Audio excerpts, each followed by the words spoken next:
어린이 주일입니다. 어린이들이 나라의 미래이고 또 소망이라고 이야기를 하고요.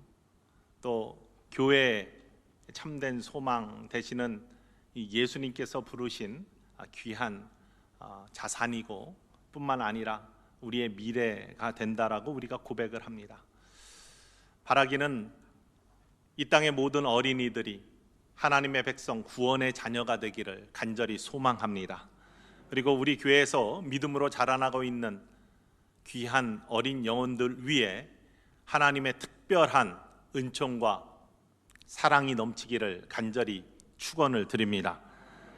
여러분 가정에서 자라나고 있는 여러분의 후손들 위에도 하나님이 각별히 주시는 구별된 하나님의 축복이 임하기를 이 아침에 다시 한번 간절히 소망하고 축복합니다. 우리의 미래가 되는, 그래서 미래가 아름다워지기를 원하는 어린 심령들에게 우리가 무엇을 줄 수 있을까요? 무엇을 주기를 원하십니까? 많은 사람들이 우리의 후손들에게 귀한 것들을 물려주고 싶어 합니다.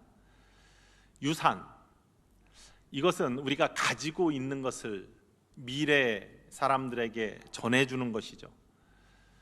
요즘 지구가 많이 오염되고 대기가 오염됐다 해서 우리의 후손들에게는 깨끗한 지구를 물려줘야 된다. 아니면 불공정한 사회이니 공정한 사회를 물려줘야 된다.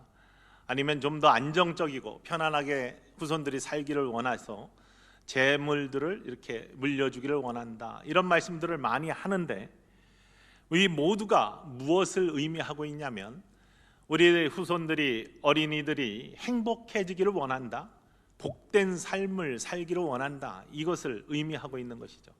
우리 모두는 다 그렇습니다. 우리의 후손들이 복된 삶을 살기를 원하고 행복해지기를 원합니다. 그래서 무엇인가를 물려주기를 원합니다. 복된 삶, 행복한 삶이 무엇입니까? 시편 1편에서 이야기하는 것처럼 형통한 삶, 풍성한 삶이죠. 형통한 삶에는 평안한 삶이 포함되어 있고, 그렇다고 해서 형통한 삶이 아무 문제가 없이 인생에 그냥 평온하게 지내는 것이 형통한 삶은 아닙니다. 형통한다는 의미는 물론 아무 문제 없이 평온하게 지내는, 잔잔한 물과 시냇물과 푸른 초장으로 인도하시는 하나님의 은혜 가운데 사는 것 중요하지만, 때로 사망의 음침한 골짜기를 지날 때에도 하나님의 함께 하심을 믿으며, 주의 지팡이와 막대기가 나를 안위하심을 믿으며, 나에게 닥친 환난과 장애들을 극복하고 이기며 믿음으로 승리하는 삶, 이게 형통한 삶 아닙니까? 바로 하나님의 인도하심이 있는 삶, 바로 형통한 삶.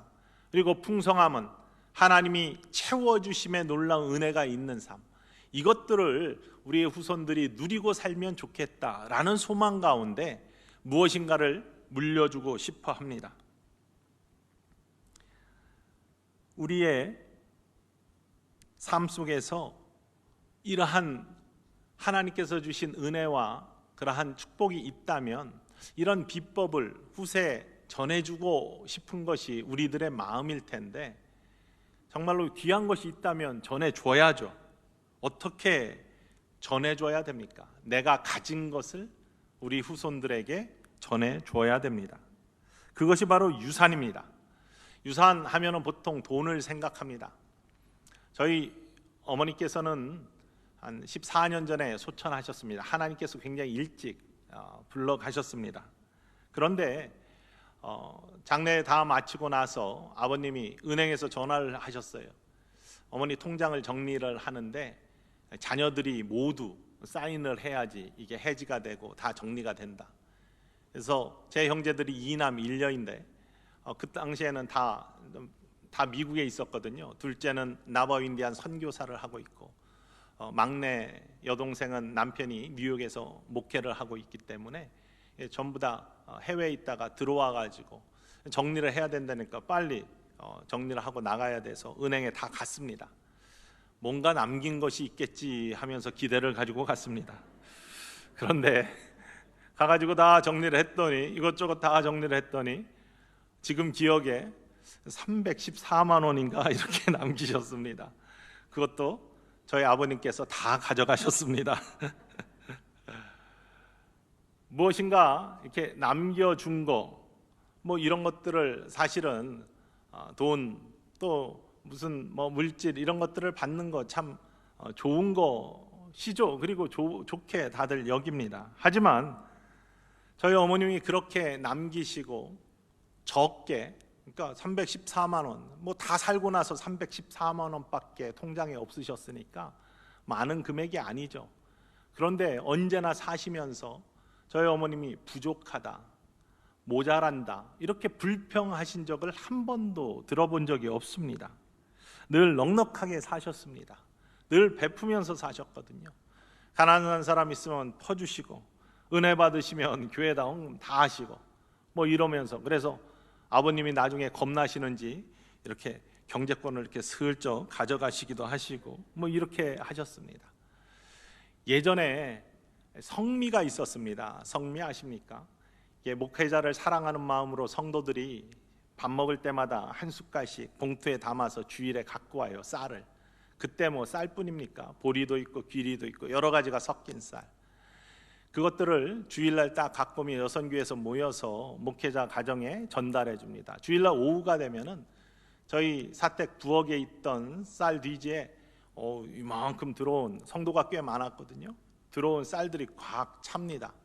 제가 태어날 때는 굉장히 작게, 그리고 너무나 이제 첫 목회하시면서 가난하게 지내셔가지고 고구마 줄거리만 먹어서 조그맣게 났답니다. 근데 이렇게 멀쩡해진 게 다 성미덕입니다. 섞인 쌀 건강하게 먹고 자랐는데, 그런데 월요일 아침이 되면은, 오전이 되면 그게 다 비어요. 저희 집에 제키라는 강아지가 있었습니다. 혹시 공주제일감리교회 다니신 분들을 예전에 기억하실지 몰라요. 아주 명민한 강아지였습니다. 개였습니다. 그런데 거지들이 계속 줄 서서 들어오는데 강아지 짖는 소리를 들으면 저희가 누군지 다 압니다. 한 번 짖으면 울 하고 한 번 짖으면 선한 거지가 들어오는 겁니다. 이 사람은 문제 없는 거지. 한 바가지 주면 가는 사람. 월월월 세 번 짖으면 구분이 잘 안 가는 거지입니다. 처음 왔거나 아직 파악이 안 된 거지. 마음껏 짖으면 이거 성격 이상한 거지입니다. 퍼줘도 더 달라고 하고 떼쓰고 문제를 일으키는 거지. 근데 이런 사람들이 쭉 들어오면요, 저희 어머님이 열심히 퍼주세요. 그러면 성미가 그냥 다 바닥이 드러날 정도로 월요일 아침 되면은 벌써 다 없어지고, 이렇게 넉넉하게 늘 주시면서도 모자람 없이 평생을 사시고 남긴 거 없이, 저 받은 거 하나도 없거든요. 그런데도 제 마음속에 어머니를 생각할 때 늘 부유하고 어머니의 기억이 행복했다라고 고백할 수 있는 것은, 믿음 가운데 사셨던 신앙의 유산이, 그분의 모습이 나에게 감동적이었고 나에게 행복의 표본이었고 지금 내가 살고 있는 힘의 원천이 되기 때문에 그렇게 고백할 수 있다는 것이죠. 남긴 것이 신앙이고 신앙의 유산을 받아서 내가 행복하게 사는 모습, 내가 가지고 있는 가장 귀한 것이 바로 그것이기에 내 자녀들한테도 그대로 전해주고 싶은 것, 내가 갖고 있기 때문에 그것이 유산이죠. 없는 것은 줄 수가 없습니다. 있는 것을 줄 수 있는 거예요. 나의 신앙을 그대로 자손에게, 후손에게, 자녀에게 주고 싶은 마음. 왜? 행복하니까, 그렇게 사니까, 기쁘니까, 그렇게 사는 게 의미 있으니까. 이런 것들을 이 아침에 어린이 주일에 우리 어린 후손들과 여러분들의 후손과 교회에서 자라나는 어린 생명들을 생각하면서 한번 생각해 보기를 원합니다. 부모님들은, 어른들은요, 자녀들에게 본인들의 욕심을 심어주기를 원하는 성향들이 있습니다. 인문학을 하는 사람들은 락강이라는 철학자의 이름을 다 들어봤을 것입니다. 정신분석학자이기도 한데요, 현대 철학자입니다. 이 락강이라는 사람 이론을 얘기하고자 원하는 게 아니라 사람에 대한 분석 속에 사람들이 자유롭지 못하고 행복하지 못한 이유를 타자의 욕망을 욕망한다라는 문구로 설명을 하고 있습니다. 보통 사람들은 타자의 욕망을 욕망하기 때문에 불행하다. 무슨 말이냐면, 어려운 것 같지만 참 쉬운 말입니다. 일반적으로 모든 동물들은요, 태어나자마자 자립합니다. 스스로 일어섭니다. 그리고 어머니의 젖을 찾아가고 스스로 생존합니다. 그런데 인간은 그렇지 못합니다. 생각해 보십시오. 말이나 소나 뭐 이렇게 나면 푹 하고 떨다가 스스로 일어나 가지고 걷기 시작하고 엄마의 젖을 찾아가요. 돼지나 강아지도 보십시오. 낳아놓으면요, 꿈틀거리고 엄마 젖 찾아서 본능적으로 갑니다. 그런데 그렇게 하지 못하는 것이 인간입니다. 인간은 가서 보호해 줘야 돼요. 가서 먹여줘야 돼요. 그래야 생존할 수 있습니다. 그래서 보호받으면서 자라나는데, 보호의 과정 속에서 부모가 무엇인가 자기의 욕심을 집어넣기 시작해요. 주입하기 시작합니다. 얘는 자라서 이렇게 되기를 원한다. 원래 자기 자녀들, 자기 손자들 보면 다 천재 같거든요. 세상에서 최고 똑똑한 것 같거든요. 제가 목회를 하면서 쭉 보면요, 다 비슷비슷한데 다 서로 간에 자기 손자, 자기 자녀가 가장 뛰어나다고 그렇게 말씀을 하시면서 전부 다 입에 침을 바르십니다. 모두가 그렇게 생각을 해요. 그리고 그 뛰어난 자기의 우선에게 자기의 욕심을 주입하기 시작합니다. 이렇게 되었으면 좋겠다. 이렇게 살았으면 좋겠다. 대부분 그러한 욕심들은 무엇이냐면 욕망인데요, 내가 하지 못한 거, 내가 이루지 못한 거, 이것들을 자녀가 해주고 싶은 마음으로 그것들을 교육하기 시작합니다. 자기가 1등 한 번도 못 해봤으면서 너는 매일 1등 하면서 살아야 되고, 본인은 매일 60명 중에 50등 이하에 있었으면서 자기 자녀들은 10등 이후로 올라가야 되고, 매일 집에서 싸우면서 사시는 분이 가서 친구들하고 평안하게 행복하게 또 관계 잘하면서 살아야 된다라고 그렇게 자기의 소망, 하지 못하는 것들을 주입을 하면서 욕망을 심어줘요. 죄송합니다. 그럴 때 자라면서 그런 타자의 욕망, 다른 사람의 욕망을 주입받은 사람은 그것이 자기의 소망인 줄 알고, 욕망인 줄 알고 그것을 꿈꾸며 살게 돼요.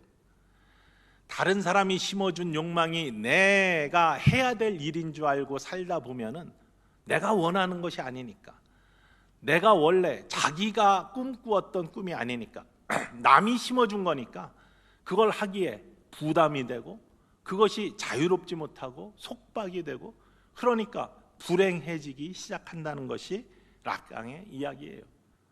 이 분석은 어느 정도 맞는 것 같습니다. 많은 사람들이 자기의 욕심을 자녀들에게, 후손들에게 심어줘서 그걸 대신 이루어지기를 원하는 모습으로 강요를 합니다. 이때 부모와 자녀 간의 관계가 틀어지고요, 부모의 뜻대로 안 한다라고 하면서 문제가 생기기 시작하고, 순종할 수도 없고 안 할 수도 없는 그런 마음 속에 문제가 생기기 시작하고 갈등이 생기면서 불행이 싹트기 시작하는 것이죠. 물론 어른들의 지혜, 삶의 경험들이 인생을 이끄는 가이드 역할을 할 수 있습니다. 인도자 역할을 할 수 있습니다. 그러나 선택은 본인이 해야죠. 자기 자신이 가장 잘할 수 있는 거, 행복한 거, 물론 세속에 찌들어서 세상의 일들을 하면서 쾌락을 꿈꾸며 이런 일들을 하는 거에 대해서는 지도를 하고 그런 방향을 제시해 줘야 되겠죠. 그러나 가장 중요한 게 뭐냐? 하나님 말씀 안에서 하나님의 인생에 주신 목적과 의미들을 생각하며 자기의 꿈들을 하나님의 은혜 안에서 이루어 갈 수 있게끔 방향을 제시해 주고, 그 안에서 자기가 선택하게 해줄 수 있는 것, 이게 우리 어른들이 할 수 있는 일이 되고, 그것이 행복의 기반이 되어야 됩니다. 행복의 기반은 자기가 가장 함으로 말미암아 기쁜 거, 하고 싶은 거, 되고 싶은 거, 이거 하는 거예요. 저희 어머니는 저에게 태어나자마자 하나님께 드렸다, 너는 목사가 되어야 된다 라고 그렇게 본인의 욕망을 주입하셨습니다. 그러나 제가 그것 때문에 속박되어서 목사가 된 게 아니에요. 중학교 3학년 때 성령 체험하고 주님 인격적으로 만나고 은혜 속에 하나님의 부르심에 응답해서 내가 기꺼이 주님을 섬기는 하나님의 종이 되겠습니다 라고 내가 결단하고 내가 선택해서 내가 그 길을 가는 것이죠. 제가 인생을 살면서 시험에 딱 한 번 실패를 해봤습니다. 학사장교 시험에 떨어졌습니다.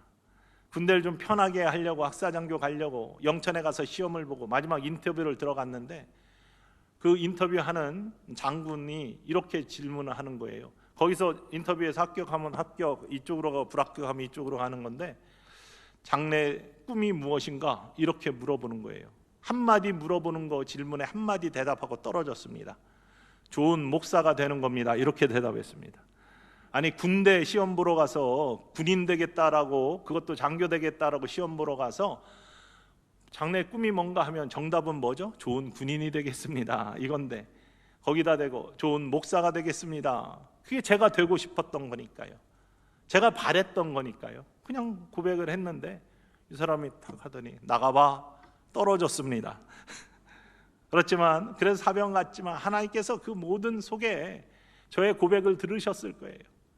좋은 목사인지는 잘 모르겠지만 제가 바라는 목사가 되었고, 제가 바라는 선포하는 말씀을 가르치고 말씀을 선포하고 하나님의 사랑을 나누고 하나님의 은혜를 전하는 그러한 같이 하나님의 나라를 이루어가는, 제가 꿈꾸었던, 제가 원했던, 제가 바랬던 그러한 일들을 지금 하며 행복해하고 있는 제 모습을 바라볼 때 어머니의 강요가 아니라 어머니의 신앙의 유산의 가이드를 받아, 인도를 받아 나의 삶이 하나님 앞에서 어떻게 쓰임받는 것이 가장 복된 것인가를 내가 선택함으로 말미암아, 물론 하나님의 부르심에 응답한 것이지만 내가 선택함으로 말미암아 하나님 앞에 나 자신을 드리는 기쁨과 행복 속에 내가 살고 있는 것.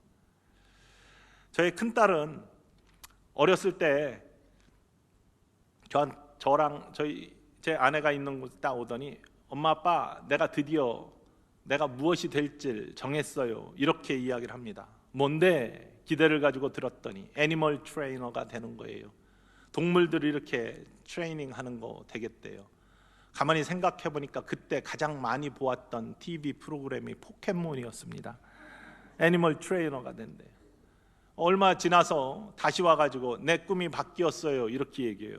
아, 드디어 철이 드나 보다. 기대를 가지고 샌디에고에 있는 시월드 이렇게 돌고래 쇼하고 이런 데 갔다 오더니 바뀌었습니다. 제 꿈은 시 애니멀 트레이너가 되는 거예요 이렇게 얘기해요. 바다에 있는 동물들 트레이닝 하는 거라고. 물론 그러다가 자라나서 고등학교 때 심리학 수업 듣고 이러더니 사이카이아트리스트, 정신과 의사가 되겠다라고 대학을 가더라고요. 1학년이 지나고 프리메디 코스를 하면서, 그러니까 메디컬 코스를 가는 그런 프리메디 코스를 하면서 1학년을 마치고 여름방학 때, 이제 가을 학기가 시작이니까 1학년 마치고 여름방학 때 병원에서 2달 정도 인턴십을 했습니다. 정신과와 함께. 그러더니 방학 끝나고 나가지고 나 과를 바꿀 거예요. 평생을 사무실에서 이렇게 앉아서 보어링하게 지루하게 있는 이런 인생을 나는 살고 싶지 않아요. 네 마음대로 해라 했더니 바꿨어요. 비즈니스를 하겠대요. 2학년 마치고 나서 광고회사에서 인턴십을 2달 하더니 이게 나랑 딱 맞아요. 내가 마케팅을 할 거예요. 이러면서 하더라고요.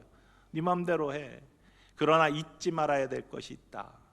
대학 졸업하고 큰 대기업에 들어가서 오라클이라는 대기업에 들어가서 있다가 공부를 더 해야 되겠다라고 MBA를 하고 지금은 싱가포르의 이제 스타트업 회사, 큰 대기업 가기 싫어요 시작하는 회사에서 마케팅 책임자로 일을 시작했는데, 어떠한 인생을 살든지 내 좋은 거, 내가 원하는 거, 내가 바라는 것들을 하고 살아라. 그러나 잊지 말아라. 우리 어머니께서 나에게 주신 신앙의 유산처럼 저도 신앙의 유산을 주기를 원하는 거죠. 아빠가 왜 행복하게 삶을 사는 줄 아느냐? 원하는 거 바라는 거 하고 사니까. 그런데 그 중심에는 하나님이 내 인생에 원하시는 계획과 뜻이 무엇인지를 분별하면서 살기 때문이다. 내 인생에 하나님이 너를 통해서 이 땅을 살아가면서 너를 통해서 목회자이건 평신도이건 이런 거 상관없이 너를 통해서 무엇을 하시기 원하시는지 그것을 분별하면서 삶을 살면 그 인생은 복된 인생이다.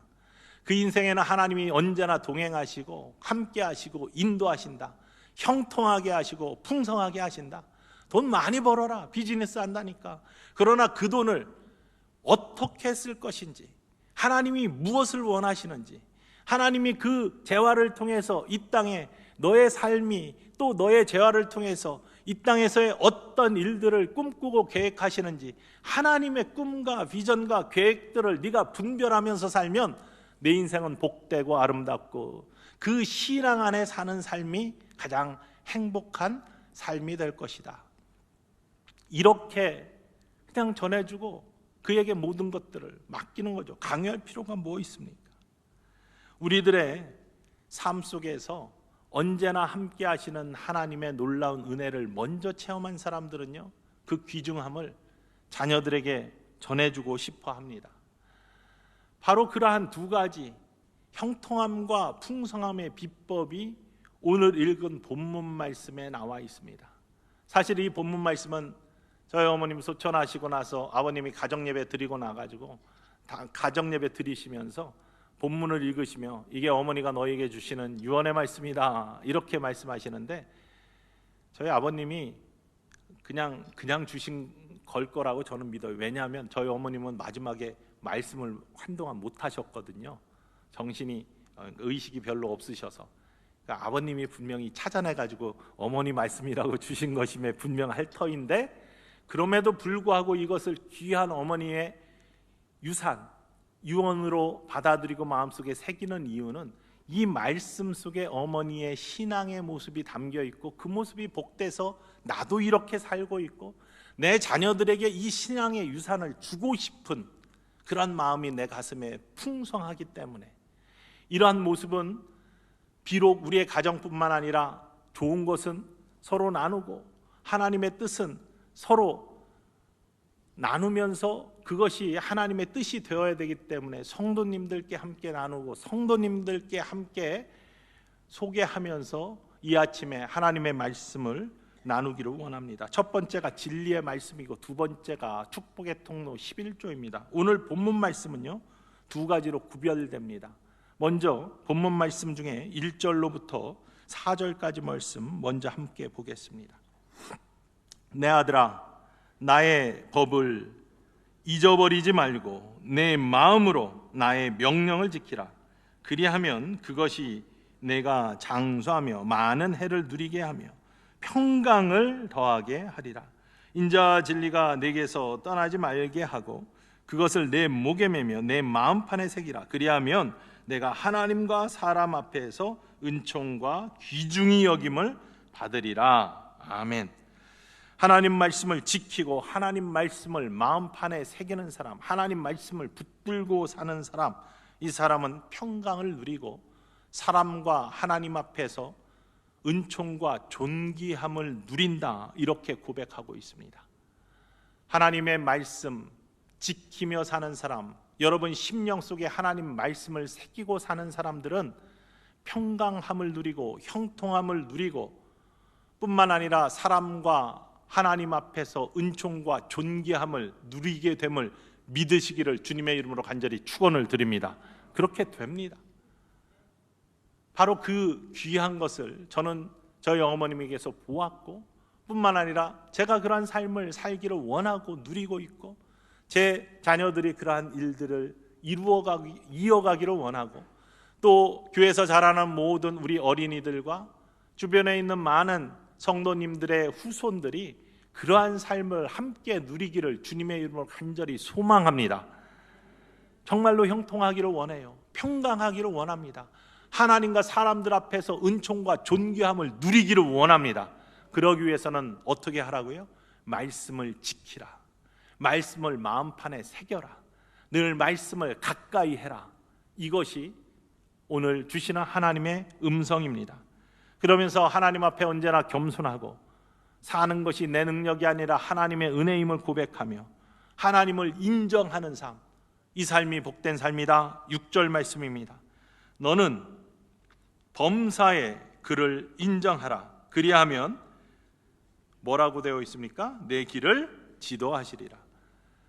하나님을 인정하고 하나님을 믿으면 하나님께서 그 길을 지도하신다, 인도하신다, 함께 하신다, 이런 고백입니다. 내 발에 등이 되시고 내 길에 빛이 되시는 하나님의 말씀과 함께 삶을 사는 사람들은 그렇게 됩니다. 여러분의 후손들도 그렇게 되기를 주님의 이름으로 축원을 드립니다. 근데 이것을 자신 있게 전하기 위해서는 여러분 자신이 그런 삶을 사셔야 됩니다. 있는 것을 주는 게 유산이라니까요. 없는 것을 주는 것은 강요입니다. 그러나 있는 것을 전해주는 것은 유산이 됩니다. 유산의 상속자가 되시기를 주님의 이름으로 축원을 드립니다. 그래서 하나님 말씀은 읽어야 되고요, 새겨야 되고 깨달아야 됩니다. 이런 일을 하기 위해서 먼저 읽어야 됩니다. 오늘 함께 부른 찬양처럼 나의 사랑하는 책, 이 성경의 말씀을 읽을 수 있기를 원합니다. 여러분, 읽는 삶, 새기는 삶, 그리고 묵상하며 깨닫는 삶이 꼭 있어야 됩니다. 어머니가 언제나 성경책 펴놓고 성경을 읽으시면서 때로는 감동 속에 우시고 때로는 우리들에게 귀한 말씀을 전해주시던 그런 것들을 기억해요. 그러면서 저도 성경을 매일매일 읽으면서 나에게 주시는 하나님의 음성이 무엇인지를 분별하고 인생의 의미와 인생의 목적들을 다시 한번 기억하면서 지금도 내가 사는 삶이 하나님의 은혜가 아니면 아니다, 안 된다라는 것을 매일매일 고백하며 우리의 자녀들에게도 하나님과 함께 해야지, 하나님이 함께 해야지 인생이 형통하고 하나님이 너의 길을 인도하시고 지도하시는 은혜의 손길을 만날 수 있다라고 이어서 주님의 은혜를 전해줄 수 있는 사람이 되기 위해 최선을 다하는 모습. 그래서 저는 우리 아이들이 자라나면서 계속 교회 생활하고 믿음 생활하고 저보다 믿음이 더 좋은 것 같아요. 그런데 그렇게 하면서 성경을 얼마나 읽었는지 제가 확인을 안 해봤습니다. 다른 많은 책들을 읽으면서 성경도 읽었겠죠. 그런데 고등학교를 졸업하면서 제가 당부한 것이 두 가지가 있습니다. 내가 이제 가정을 떠나서 혼자 살아야 돼. 너의 인생을 개척해야 되는데 대학을 떠나면서 미국에서는 멀리 가니까 비행기 타고 4-5시간 가는 곳으로 다 갔으니까요. 내가 혼자 험한 세상에서 혼자 승리하고 이겨가야 되는데 그러나 너와 언제나 함께 하시는 분은 하나님이시고 너를 인도하실 거다. 그러기 위해서는 무엇보다도 가장 중요한 하나님의 말씀이 너에게 무기가 되고 삶의 힘이 되어야 되는데 대학 가기 전에 성경을 한번 통독은 하고 가야 되지 않겠느냐. 그래서 대학 가기 전에 내가 바라는 거, 아빠로서 바라는 거, 성경을 한번 꼭 통독을 하고 세상으로 나아가라. 이것이 하나님의 전신갑주, 성령의 검, 모든 악한 유혹과 사단의 도전을 물리칠 수 있는 너의 힘이 될 것이고 하나님의 능력이 될 것이다. 순종하면서 성경을 다 통독을 하고 나갔습니다. 하나님의 말씀이 그의 유산이 되고 그의 힘이 된 줄 믿고 저는 그렇게 믿어요. 우리의 자녀들 어떤 시험을 만나도 이길 수 있다. 왜? 하나님의 능력의 말씀이 그의 심령 속에 새겨져 있기 때문에, 나에게 새겨진 것처럼 그에게도 새겨져 있기 때문에 여러분 후손들에게도 새겨지기를 원합니다. 여러분 마음판에 먼저 새겨지기를 원합니다. 바로 그러한 일들이 이어지는 아름다움의 모습이 이 어린이날 우리의 후손들에게 전해질 신앙의 유산의 힘이 되기를 주님의 이름으로 간절히 축원을 드립니다. 두 번째, 풍성함, 바로 축복의 통로인 11조입니다. 저희 어머님은 헌금 생활을 하시면서 늘 본이 되어 주셨어요. 아까도 말씀드린 것지만 있는 거 별로 없지만 늘 풍성하게 또 행복하게 사셨어요. 만족하면서 사셨어요. 하나님 앞에 엄청 드리셨어요. 특별히 11조는 구별하면서 우리에게 너무나 많이 강조를 하셨습니다. 하나님 앞에 온전한 11조, 이것은 하나님의 약속이고 신앙의 고백이고 너를 풍성하게 할 것이며 내가 평생 사는 동안 하나님이 너를 축복하시는 축복의 통로가 될 터이니 이거 잊지 말고 기억해라. 11조 하나님 앞에 드리는 감사의 예물들, 정말로 오늘 읽은 9절과 10절 말씀이 그러한 고백의 말씀입니다. 함께 읽어보기를 원합니다. 시작. 내 재물과 내 소산물의 처음 익은 열매로 여호와를 공경하라. 그리하면 내 창고가 가득히 차고 내 포도즙들에 새 포도주가 넘치리라. 아멘. 여기서는 재물과 첫 열매라고 했지만 가장 중요한 것이 하나님 것을 하나님께로 드리는 그러한 11조의 예물입니다. 언제나 은행 가서 새 지폐로 바꿔가지고 성경책에 딱 끼워 놓으시고, 할머니도 그러셨고 어머니도 그러셨고, 하나님 앞에 드리는 것 최고의 마음으로 최고의 것을 드려야 된다라고 하시면서 그렇게 고백하셨던 모습, 그것은 비단 저의 가정에서의 문제만이 아닙니다. 우리의 교인들도 11조에 대해서 어떻게 고백하는지 영상을 잠깐 보시도록 하겠습니다.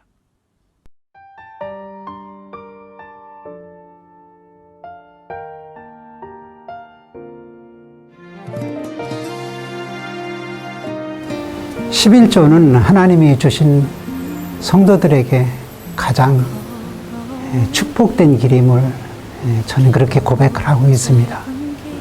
11조를 통해서 하나님의 영광을 받으시고 우리 삶이 풍요로워질 수 있고 또 자족하는 마음을 가지고 풍성하게 삶을 누릴 수 있다고 하는 감사의 하나의 조건이 될 수 있다고 생각이 되어집니다. 그런 믿음을 가지고 지금까지 신앙생활을 해오고 있습니다.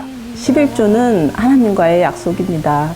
저도 초신자였을 때 참으로 힘들고 여러 가지 마음의 갈등으로 때로는 여러 가지 생각들을 많이 했었는데요.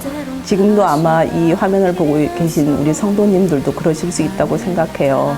그렇지만 사람과의 약속도 참으로 중요하지만 하나님과의 약속은 하나님께서 말라기서에 말씀하시기를 내 곳간을 가득 채우리라고 말씀하셨어요. 그래서 하나님과의 약속은 반드시 지켜야 하고 우리가 하나님 앞에 드린 만큼 하나님께서는 그 몇 배, 몇십 배, 몇백 배 지금의 나로 우리로 축복하실 줄 믿습니다. 11조가 내 것이라고 생각한다면 아까운 마음이 들 수도 있습니다. 그러나 하나님께서 주신 것 중에 10분의 1이라고 생각한다면 오히려 적은 마음의 표현일 수 있습니다. 하나님께 받은 은혜를 알고 있다면 11조는 신앙의 결단이라고 생각합니다. 11조는 주님이 약속하신 복의 통로이고 내 믿음의 확신이라고 생각합니다. 주님이 약속하신, 주님이 말씀하신 내 10분의 1을 온전히 주님께 드릴 때 내 믿음이 온전히 주님 앞에 설 수 있다고 생각합니다. 제가 생각하는 11조는 제 일부분의 어떤 것을 하나님께 내어드림으로써 좀 더 하나님과의 친밀함을 다지는 그런 11조라고 생각합니다. 11조는 하나님을 예배하는 우리가 하나님께서 우리에게 베푸신 은혜를 기억하며 감사의 마음을 담아 정성껏 드리는 것입니다. 11조를 하면 우리를 사랑하시는 예수님을 믿는 사람이 되는 것 같고 함께 하신다는 것을 알 수 있게 해주셔서 좋아요. 우리는 우리가 가진 것 중에서 하나님께로부터 오지 않은 것은 하나도 없습니다. 모든 것이 하나님께로부터 왔으며 우리는 하나님의 곳간을 맡은 청지기일 따름입니다. 이 하나님의 청지기 의식을 가지고 하나님께서 우리에게 주신 소득의 11조를 성별하여 드릴 때 우리는 성별된 삶을 살 수 있는 능력과 은혜를 하나님께서 주십니다. 우리는 물질의 노예가 되지 않고 도리어 물질을 다스리며 사는 하나님의 자녀들이 될 것입니다. 성경에는요 여러 가지 11조에 대한 이야기가 나옵니다. 첫 번째는 11조는 약속이다. 말라기 3장 10절 말씀입니다. 이렇게 나와 있습니다. 만군의 여호와가 이르노라 너희의 온전한 11조를 창고에 들여 나의 집에 양식이 있게 하고 그것으로 나를 시험하여 내가 하늘 문을 열고 너희에게 복을 쌓을 곳이 없도록 붙지 아니하나 보라. 하나님을 시험해 보라. 11조 해봐라. 내가 너희를 축복할 것이다. 풍성하게 할 것이다. 약속이기 때문에 하는 것이 11조다. 두 번째는 고백입니다. 우리가 수요일 날 두 번이나 다루었습니다. 아브라함이 롯과 헤어진 다음에 롯이 소돔성에 거했는데 그 당시에 엘라망 그돌라오멜이라는 사람과의 연합군과 소돔과 고모라와 다른 사람들의 연합군이 늘 싸웠습니다. 그돌라오멜 왕의 군이 더 강해서 13년 동안 조공을 바치며 살던 소돔 왕이 반역을 일으켜가지고 싸우기 시작했을 때 그돌라오멜 왕이 소돔성을 점령하고 그곳에 살고 있던 모든 사람들을 잡아가고 재물도 다 탈취해 갔습니다. 아브라함의 조카 롯도 그때 함께 가족들과 함께 잡혀가고 재물도 다 빼앗겼죠. 아브라함이 이 소식을 듣고 자기가 기르던 사병 318명을 데리고서 뒤쫓아가서 그돌라오멜 왕의 엘람왕 그돌라오멜 왕의 연합군을 무찌르고 뺏겼던 모든 사람과 재물들을 되찾아 돌아옵니다. 얼마나 기가 막힌 일입니까? 작은 군대로 일국의 강한 정예의 병을 물리치고 돌아오니 어깨에 힘이 들어가고 신바람이 나서 돌아오고 있었습니다. 이때 살렘왕 멜기세덱이 나가서 아브라함의 마음속에 비수 같은 한마디를 합니다. 그게 뭐냐면 창세기 14장 20절 말씀입니다. 너희의 대적을 내 손에 붙이신 지극히 높으신 하나님을 찬송할지로다. 너 지금 승리하고 돌아오는데 그 승리가 내가 이룬 것이 아니라 내 대적을 내 손에 붙이신 이는 하나님이시다 라는 것을 일깨워 주는 거예요. 인생을 살면서 우리가 때때로 착각을 합니다. 내가 잘 살아서, 내가 지혜가 넘쳐서, 내가 꾀가 많아서, 내가 재능이 많아서, 내가 머리가 좋아서 내가 이렇게 잘 사는구나. 아니면 내가 운이 좋아서 형통해서 내가 이런 재물을 모으고 이렇게 잘 사는구나. 이렇게 착각하는 경우들이 있습니다. 아브라함이 그랬습니다.